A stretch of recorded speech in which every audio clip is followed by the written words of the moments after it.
What's up, guys? My name's Brandon, and welcome back to Apple Weekly. In this episode, we're going to be discussing even more new changes in iOS 26.2. We're going to talk about a huge new feature that just launched for the iPhone. Tesla is getting CarPlay support, interesting new details on the iPhone 18 Pro, an insane AirTag story, and more. And as always, if you want to continue staying up to date with everything going on in the world of Apple, be sure to hit that subscribe button down below. Okay, so let's start by talking about iOS 26.2 Beta 2, which launched earlier this week. And the main story, the main headline with 26.2 Beta 2 was all about animations. We got multiple new animations and multiple new changes to Liquid Glass. So, of course, the main one is going to be the animations that you see throughout the menus in iOS 26. When we go to the home screen here and we tap on edit, you can kind of see how that looks right there. Now, this does glitch a little bit. It looks a little bit different in these screen recordings than it does in real life. As you guys saw in my video, there is no lag or stutter or any type of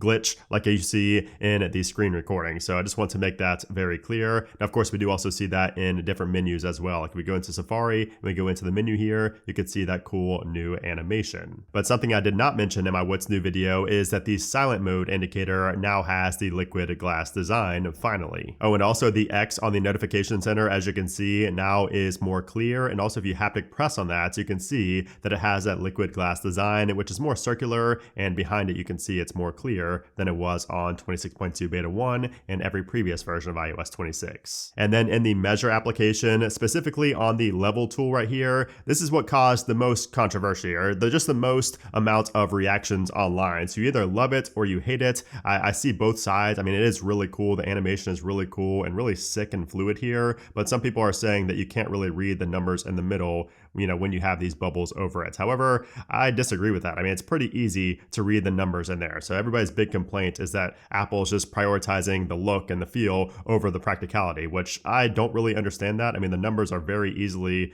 you can easily see what those numbers are no matter what angle you turn it at. So I think it's a really cool change to the level application, or I should say the level tool in the measure application. Now, something else we saw in this update is a change in the messages application for CarPlay. So now on CarPlay, you can disable pinned conversations. If you don't like the pinned conversations that show up on your CarPlay screen, you can disable those specifically for CarPlay. Now, I also wanted to mention a feature that I thought was extremely cool that came with macOS Tahoe 26.2 Beta 2. And you can see this gives you an edge light for video calls. And I think this is genius. It's basically imitating a ring light on your display in front of you to make the light, better on your face. So I don't know why nobody else has done this, at least that I've seen. I think this is genius, and this is going to be very helpful for those who are on calls constantly, and you may not have the best lighting in your current environment. Now, this week, Apple also launched the digital passport feature finally. So if you go into the wallet application and tap on the plus right here, you will see that we now have right here under driver's license and ID cards, we have the digital ID. Now, this is currently only available for the US, but if you go into digital ID right here, it will make you scan your passport. So once this loads up, you'll see what that looks like. So it says to use your US passport to create a digital ID that can be used to book flights or hotels, pass through TSA checkpoints for domestic travel, open new accounts, and more. So if you go ahead and tap on continue, you will have to scan the photo page. So I'm just going to scan this test passport right here, and you can see kind of how it works. So I'm going to go ahead and scan that, and it says processing. And you can see that now it will say place iPhone on chip. So you will have to find the barcode inside the back cover of your US passport. And that's basically going to be how you can verify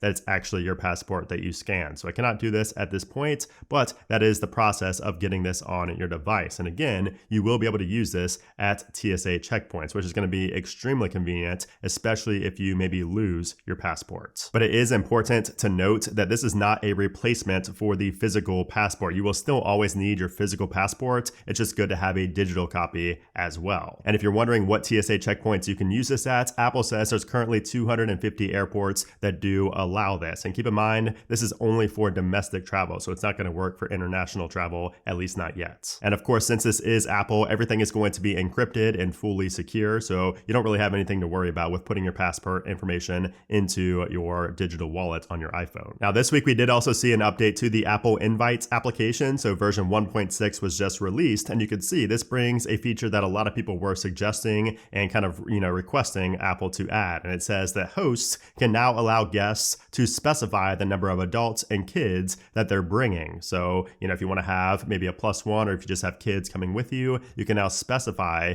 how many you are bringing, which is great for the host to know so they can plan accordingly. The Apple Store application just got a new app icon for the first time in a while. So you can see it now has more of a liquid glass design to go along with all the other app icons. Now, speaking of the App Store, we also saw something pretty interesting that got announced this week. So Apple just announced the Mini Apps Partner Program. So this program is designed for developers who host mini apps and games within a larger native application. So these mini apps now support in-app purchases. So basically, you can now run HTML or JavaScript mini apps inside of a native host application and earn 85% on qualifying purchases. So that could be a very interesting opportunity if you are somebody who is looking to develop a mini, app, a mini game inside of a bigger application. So that could be a really good kind of business move for some of you guys out there. So you may be interested in that. I will leave links to all the details and documentation about that down in the description below. Now, also this week, we did see Apple launch a new firmware update for the AirPods Pro 2, AirPods Pro 3, and the AirPods 4, both the ANC and the regular version. So this is basically just going to be a bug fix update. As you can see from the release notes here, Apple only mentions bug fixes and improvements. So if you noticed any type of major improvements with your AirPods after this update, I would love to hear from you in the comments down below, because I've been using this on my AirPods Pro 3 every single day, and I've not really been able to tell a big difference anywhere except for conversation awareness. So you guys feel free to let me know if you do notice anything though. But let's go back to iOS 26.2 beta 2, because I did want to talk about the performance and the battery life after using this all week on my main device here, which is running 26.2 beta 2. So I would have to say that performance and battery life are almost identical to beta 1 for me. So, performance has been great. I've really had no UI issues whatsoever, like any type of glitches. I've not really had any type of slowdowns or really anything like that, which is quite surprising. I did have some of those on 26.1 betas, but I'm not really facing anything drastic here on 26.2 beta 2, which is a great sign. Everything is running very smooth and fluid. Now, as far as the battery life goes, I do think battery life is not as good as 26.1 just yet. I'm at 69% battery right now, which is nice, but you guys will have to let me know what I started this video with. And I am screen recording, so it might go down a little bit more than usual, but really no complaints with battery life either. Everything is performing as it has in 26.1 for me. It's just a little bit worse in battery life on the beta compared to 26.1. But you guys let me know down in the comment down below, is it better or is it worse than 26.1 for you if you are running this beta? And honestly, I'm pretty optimistic for 26.2 because I think that it's just going to improve even more. Like the RC and the final release are going to be even better. So let's talk about when we can expect that final release and that RC. So I don't think it's coming next week, but I do think that next week, on the week of November 17th, we are going to see beta 3 of iOS 26.2. And then after that, we might be seeing the beta 4. And then the first week of December is when we might be seeing the RC build for iOS 26.2. And then potentially the final release on the week of December 8th or the week of December 15th. Now, could it come on the week of the 22nd, that week of Christmas? It's possible, but I would say it's probably going to come before that. And we might also see a 26.1.1 get released in the meantime as well for some security patches and some bug fixes. Okay, so now let's talk about some more Apple news. And the big one this week is that Tesla might be getting CarPlay support. Yes, that's something I did not think I would hear, but according to Bloomberg, Tesla is developing support for Apple's CarPlay system in its vehicles, working to add one of the most highly requested features by customers, and Tesla has started testing the compatibility internally. So this report says Tesla plans to feature CarPlay within a window inside its broader interface. That means the Apple software won't fully replace the Tesla operating system as it does in many other vehicles.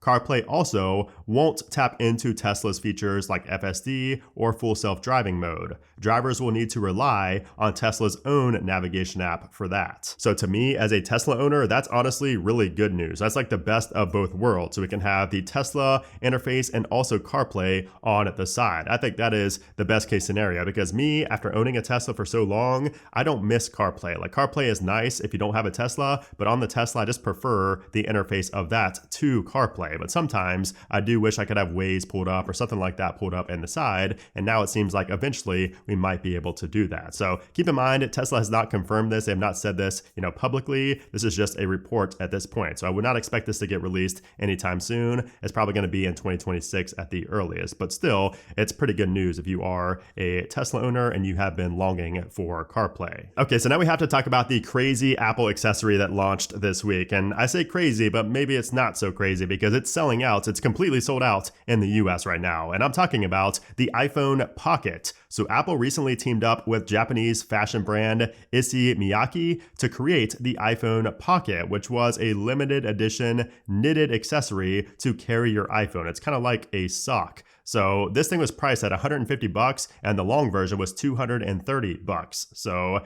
this is crazy. And if you don't know Issey Miyake, it's an individual. He designed uniforms for Sony back in the day. And then Steve Jobs saw them and loved them and wanted to work with him. And he actually gave, Miyake actually gave Steve Jobs the infamous black turtleneck. He designed that and sent it to Steve Jobs and he wore it all the time. So there are ties with Issey Miyake and Apple and Steve Jobs. So, it's not just some random collaboration, but this thing is quite interesting. It's definitely something that's very unique and it's only going to appeal to a certain number of people, but those certain number of people are buying them up because like I mentioned, they are currently sold out in the US and they are going to be sold out in other countries soon. So it was kind of a limited run, but still it's pretty interesting to see the hype for these. So what do you think about this product? Did you buy one? What are your thoughts overall on this? I'm really curious to see what you guys think. But let's talk about something that's not selling so great, and that is the iPhone Air. And apparently the iPhone Air, it was not selling as good, which means that the iPhone Air 2 has now been delayed by Apple. At least that is the rumor, according to the information. So as you know, Apple has already begun planning for a staggered release for the iPhone 18 model. So the iPhone 18 Pro, the Pro Max, and the foldable iPhone are all planned for late 2026, but the regular iPhone 18 and the iPhone 18e will drop in early 2027.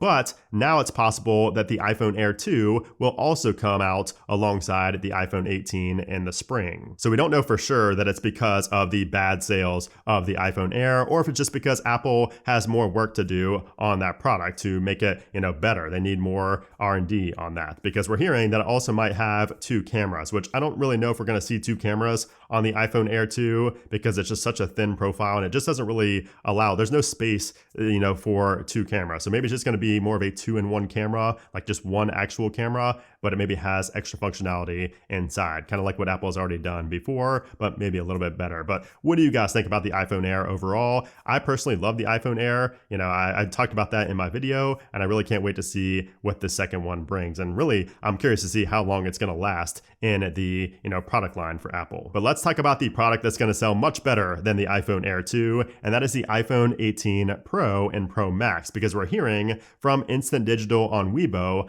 that these phones might not have the two-tone back anymore. It's going to be more smooth and unified. So he said this: the back glass replacement process of the iPhone 18 Pro series can solve the color difference with the aluminum color on the back as much as possible. So again, keep in mind with these Weibo posts, this is just translated from, that language to English. So it's not going to be the best English. It's going to be more broken English, but that is the rough translation there. So that's good to see because I think most people were not really a big fan of this two-tone design. It kind of made it look cheap and I don't know, looked a little bit weird, very un-Apple-like. And I was in that camp that was not a big fan of this two-tone design. So I would love to see it unified next year. But next year's iPhone 18 Pro Max might also be the heaviest iPhone ever, according to Instant Digital. So he said this: the weight of the iPhone 18 Pro Max will exceed 240 grams, making it the heaviest iPhone in history. And he also says that it will be a little bit thicker than it is now. So expect the 18 Pro to get even thicker and heavier than the 17 Pro and Pro Max. So